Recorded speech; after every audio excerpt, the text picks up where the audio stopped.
पक्ष का सोडला आणि सुधीर सूर्यवंशी यांच्यावरच खापर का फोडलं, याच विषयी आजचा व्हिडिओ आहे. अर्थातच मी गणेश सागरे, कॅमेरामन जगदीश बडेसह असेच व्हिडिओ पाहण्याकरता पाहत राहा गन्ना का फन्ना. आज आपण मुलाखत घेऊ उद्धव बाळासाहेब ठाकरे यांचे जिल्हा प्रमुख माननीय नरेंद्र पडोळे, की ज्यांची पत्नी हे परतवाडा अचलपूरची सभापती होत्या. असा माणूस जर पक्ष सोडत असेल आणि ते आक्षेप सुधीर सूर्यवंशीवर लावत असेल तर कुठंतरी उद्धव साहेब ठाकरे यांच्या शिवसेनेत पाणी मुरते असं म्हणण्यास हरकत आहे. नमस्कार भाऊ. नमस्कार. काय बा तुमची बातमी ऐकली म्हटलं. बातमीत तर तुम्ही म्हटलं एवढं खंदे समर्थक समजा उद्धव साहेब बाळासाहेबाचे, आज तुम्ही जिल्हा प्रमुख तुमच्याजवळ असल्यानंतरही तुम्ही पक्ष सोडता आणि तुम्हाला यापेक्षा दुसऱ्या पक्षात जाऊन काय भेटून? सर्वप्रथम गन्ना का फन्ना या न्यूज चॅनलचे आभार मानतो आणि त्यांनी वेळोवेळी माझ्या प्रत्येक आंदोलनाला या चॅनलने मला साथ दिली. 2-3 आंदोलनात सक्रिय भाग घेऊन माझी आमच्या चॅनलचं ते कर्तव्यच आहे. आभार मानले एवढंच झालं. पण तुम्ही हा निर्णय का घेतला?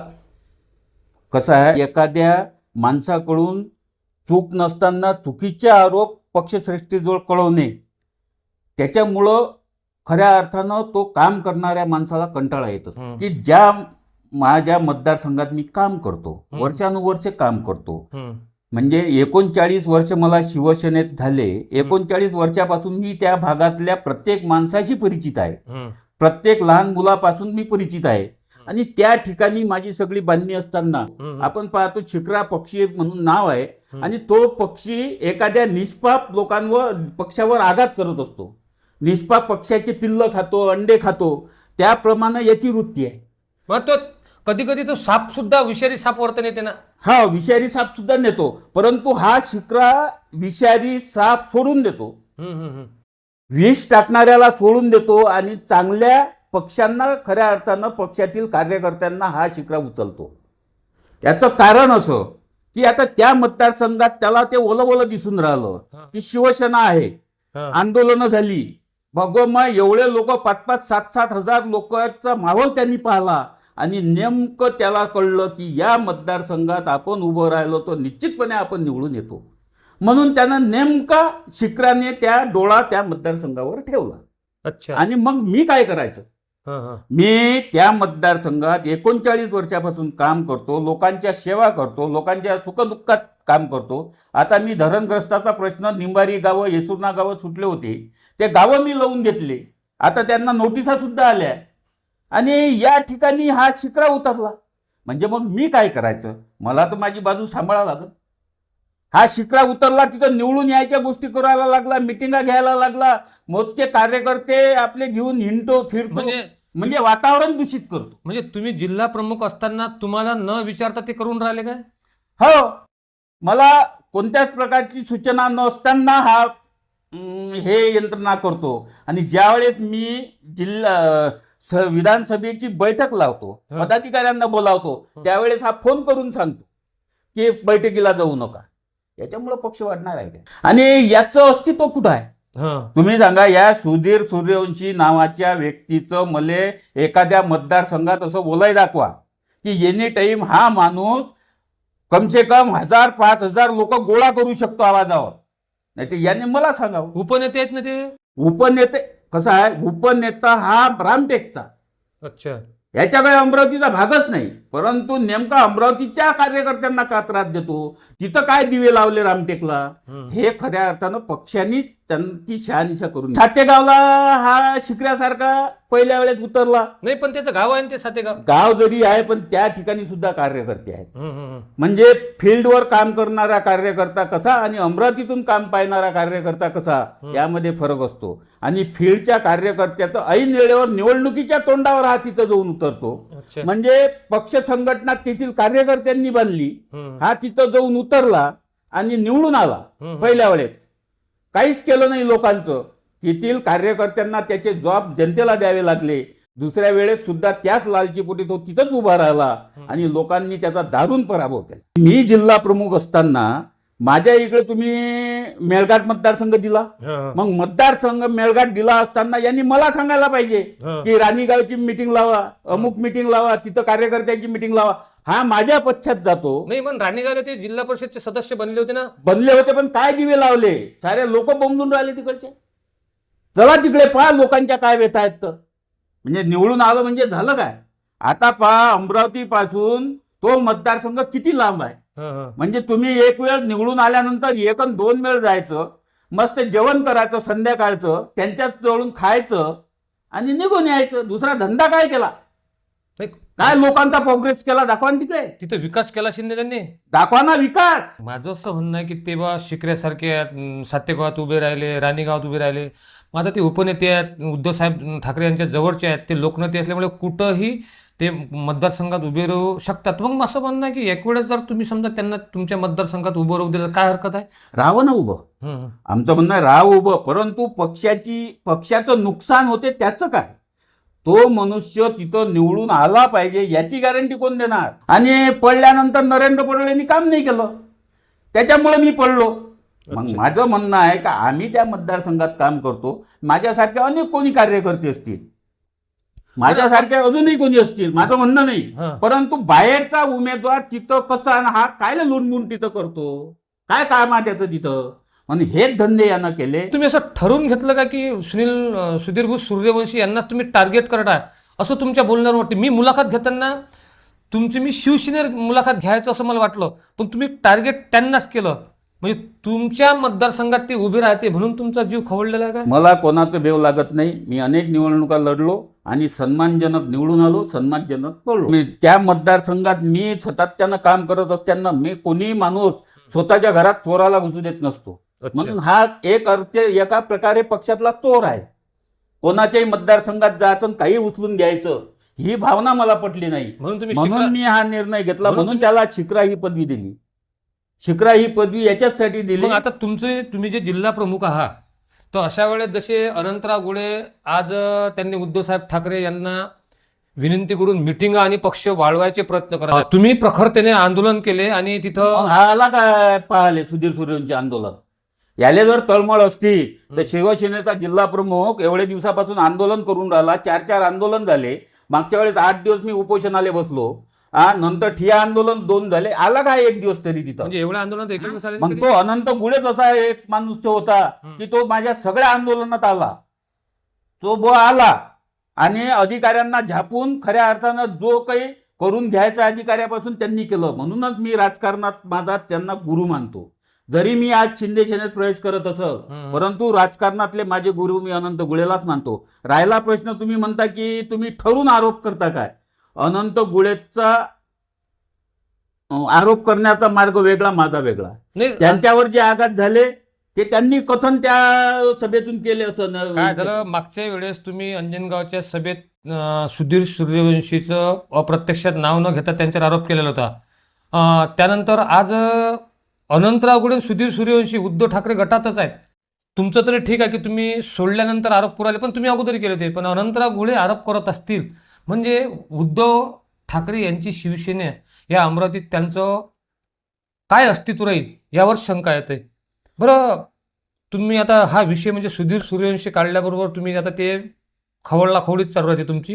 म्हणजे तुमचा पूर्णपणे रोष असा आला की बा सुधीर सूर्यवंशी या सर्व गोष्टीला कारणीभूत आहेत.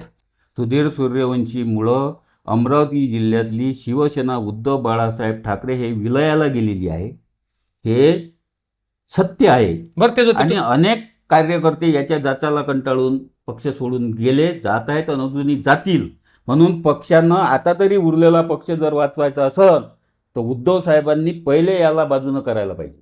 बरं तो जाऊ दे. आता तुम्ही कसा विषय घेतला की त्या सुधीर सूर्यवंशी येणारा, पण माझं असं म्हणणं आहे की तुम्ही इतके वर्ष पक्षाची बाजू पकडून धरताना दर्यापुरात काय हो, एका बाजूनं कावळकर एका बाजूनं धनोकारले उभा करून देते आणि फोटोसाठी भांडत राहते. बरं तो विषय जाऊ दे. आता तुमचा पूर्ण रोष मला वाटला की सुधीर सूर्यवंशीवर आहे, पण आता ही मुलाखत जर अशीच ठेवत राहिली तर तुमचं घराणं सुधीर सूर्यवंशीलाच राहील. कारण आज तुम्ही पक्ष बोला तुम्हाला सांगतो हा खोटारडा माणूस आहे. मी काल 12:53 राजीनामा दिला आणि त्यांनी सामनाले एक बातमी बनवून आणली की नरेंद्र पडोळेंची हकालपट्टी. ते व्हायरल करून राहिला. मग मी त्या व्हायरल केलेल्या पत्राच्या खाली लिहिलं की शिवसेना प्रमुख सन्मान्य हिंदू हृदय सम्राट बाळासाहेब ठाकरे यांनी काढलेला सामना पेपर आणि त्या पेपरची, त्या वृत्तपत्राची भारतातच नव्हे तर जगात किंमत आहे. अशा हिच्यात अशी खोटी बातमी देऊन त्या पेपरची म्हणजे पेपरवर अवहेलना करणं म्हणजे बाळासाहेबांची अवहेलना करणं आहे, हे सिद्ध होत नाही. अरे माझा राजीनाम्याची तुम्ही ईमेल ID वर वेळ आहे आणि पेपर रात्री निघतो, मग अशा बातम्या लावून घेतो. मग त्या सामनाच्या संपादकाला हे माहीत नाही का की याच्या म्हणण्यानुसार तो बातमी लावून घेतो. म्हणजे असे धंदे याचे आहे. आता ते जाऊ द्या, तुमचा रोष हा मी प्रत्येक वेळेस सांगतो. आता तुम्ही प्रत्येक प्रकरण त्यांचं काढणार, पण माझं असं म्हणणं आहे की 20 वर्ष तुम्ही प्रहार पक्षाच्या विरोधात तिथं संघर्ष केला आणि आज बच्चू भाऊ सोबत तुम्ही शिवसेना शिंदे पक्षात चालले. हे कसं काय साध्य झालं? कसं आहे, मी मूळचा शिवसैनिक, बच्चू भाऊ मूळचे शिवसैनिक, आणि बच्चू भाऊने शिवसेनेमध्ये काम केलं. त्यांना त्या काळात अशाच लोकांपासून त्रास झाला. अच्छा. म्हणून त्यांनी त्यांच्यात ते तेवढं हिंमत होती प्रहार पक्ष स्थापन करून पूर्ण महाराष्ट्रभर आंदोलनाच्या रूपानं महाराष्ट्र काबीज करण्याचं, प्रभुत्व निर्माण करण्याचं त्यांनी केलं. म्हणून आज त्यांची किंमत आहे आणि तळागाळातला माणूस आहे आणि आंदोलनाच्या रूपानं पुढे आलेला माणूस आहे. जसा मी आंदोलन करतो तसे ते आंदोलन करतात. त्याच्यामुळे मला त्यांचे तत्व पटले, म्हणून मी त्यांचे तत्व अगोदर पटले नव्हते का? मी शिवसेना प्रमुखांच्या आचारा विचारानं वाढलेला शिवसैनिक आणि त्याच्यामुळं मी पक्षाशी बांधील होतो. परंतु त्यावेळेस तुम्हाला हे लोकांसाठी काम करणारे तुम्ही आंदोलक होते, त्यांचे विचार पटत होते काय? हा, पटत होते. मी त्यांच्या प्रत्येक आंदोलनाला कधी कधी एक माणुसकी म्हणून जायचो, कारण जनतेच्या हितासाठी जो आंदोलन करतो त्याच्यासाठी गेलोच पाहिजे. बरं, आज ते मुलाखत पाहताना अनंतराव गुळे एक बोलले की नरेंद्र पडोळेची पक्ष सोडून जायची इच्छा नव्हती, पण तो आज जरी शरीराने तिकडे असेल पण मन त्याचं शिवसेनेत राहिलं. पण मी बोललो ना, मी माझ्या हिच्यातही लिहिलं आहे राजीनामा पत्रात, काय मी शिवसेना प्रमुखांचा शिवसैनिक म्हणून काम करणार आहे. ते विचार आहेत सध्याचे बच्चू भाऊंचे, त्याच्या माध्यमातून मी काम करणार आहे. आणि राजकीय गुरु मी 2 वेळा तुम्हाला सांगितलं या मुलाखतीमध्ये की अनंत गुळे माझे राजकीय गुरु आहेत. त्यांचा वेळोवेळी मी सल्ला घेईलच. पण तुम्ही एवढ्या मोठ्या जिल्हा प्रमुख पदासाठी लोक झुरतात आणि एवढ्यात की तुमचं जिल्हा प्रमुख पद काढणार नव्हतं, तरी एवढा कठोर निर्णय. ज्या भागात मी काम करतो म्हणजे जिल्हा प्रमुख म्हणून माझ्याकडे चांदूर बाजार तालुका आहे, अचलपूर तालुका आहे, चिखलदरा आहे, धारणी आहे. मग या भागात मी काम करत असताना माझे तालुका प्रमुख आहे, माझे जे काही पदाधिकारी आहेत ते माझ्या आदेशानं चालत असताना याला त्या पदाधिकाऱ्यांना राबवून घेण्याचा काय अधिकार? कोणाला? सुधीर सूर्यवंशीले. काय राबवून घेतो? हे आणा ते आणा. म्हणजे आलं शेवटी ते सुधीर सूर्यवंशी. बरोबर आहे, कारण याच माणसाचा खऱ्या अर्थानं शिवसैनिकांना त्रास आहे. आणि मी मीटिंग ठेवल्यानंतर तो त्या भाषणातून त्याच्या समर्थकांचे नावं घेतो. म्हणजे जे मीटिंगला कार्यकर्ते आणत नाहीत त्यांचे नावं घेतो आणि बाकीचे लोक नाराज करतो. ही प्रवृत्ती असलेला माणूस खऱ्या अर्थानं घातक असतो. नाही, तुम्ही म्हटलं बच्चू भाऊ कडू यांच्याकडे गेले का बच्चू भाऊंनी तुम्हाला फोन लावला? नाही, मी स्वतःच बच्चू भाऊकडे गेलो आणि बच्चू भाऊचं आपण पाहतो की तो कार्यकर्त्याला घेऊन चालणारा माणूस आहे आणि कधीही अधिकाऱ्याची बाजू तो माणूस घेत नाही आणि आपण जे काम सांगितलं त्वरित लगेच फोन लावतो. म्हणजे विरोधात असल्यानंतर शिवसेनेतले हे जे काही फोकलट नेते आहेत यांचा मला सातत्यानं विरोध होत होता, परंतु बच्चू भाऊंनी मला त्या कामामध्ये मदत केली. माझे आंदोलनं फेल करण्याचं काम सुद्धा ह्या फोकलट नेत्यांनी केलं, परंतु बच्चू भाऊंनी त्यावेळेस सुद्धा अधिकाऱ्यांना ठणकावून फोन लावून त्या माणसाचं उपोषण आज उठलंच पाहिजे या पद्धतीचे फोन करून माझ्या आंदोलनात सुद्धा साथ दिली. त्याचमुळं मी खऱ्या अर्थानं त्या माणसाला मानतो, म्हणूनच त्यांच्या सानिध्यातून मी त्या शिंदे सेनेत प्रवेश केला. हे होते नरेंद्रभाऊ पटोळे. माणसावर जर आघात झाला तर ते इथून निघत नाही, ती इथून निघते. मी जेव्हा नरेंद्र पाटील पटोळे यांना सुधीर सूर्यवंशी हे टार्गेट करत असताना सांगा, टार्गेट नाही करू तर काय? धाने पाटील कोणामुळं पक्ष सोडला? या सुधीरमुळं.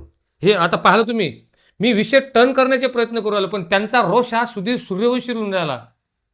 दिनेश गुप्तची तिकीट कोण काढली तुम्ही सांगा?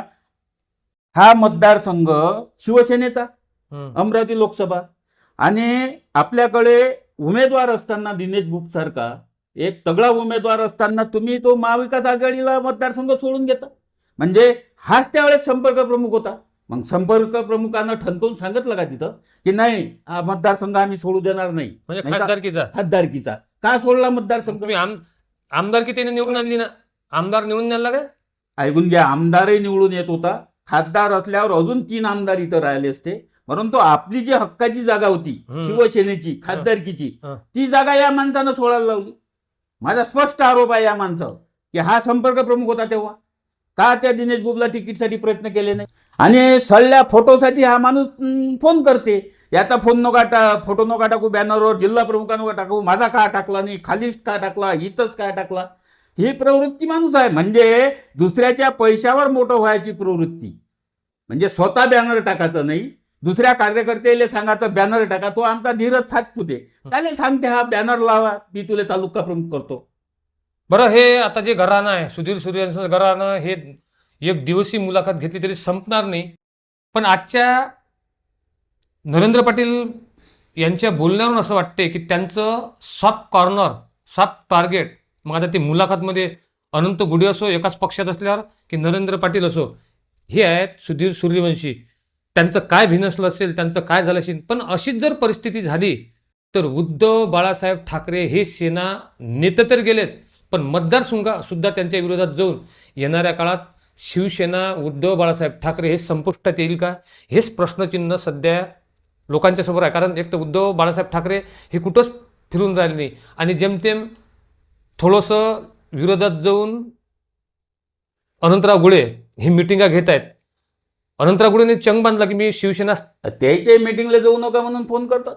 ते स्थापन पक्षवाढीसाठी जो माणूस धडपडतो त्याच्यासाठी तुम्ही फोन करता. अशा वेळेस हा पक्ष अमरावती जिल्ह्यात राहील का, हीच शंका उत्तर मनात येते.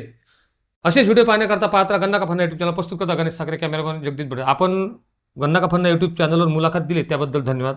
धन्यवाद.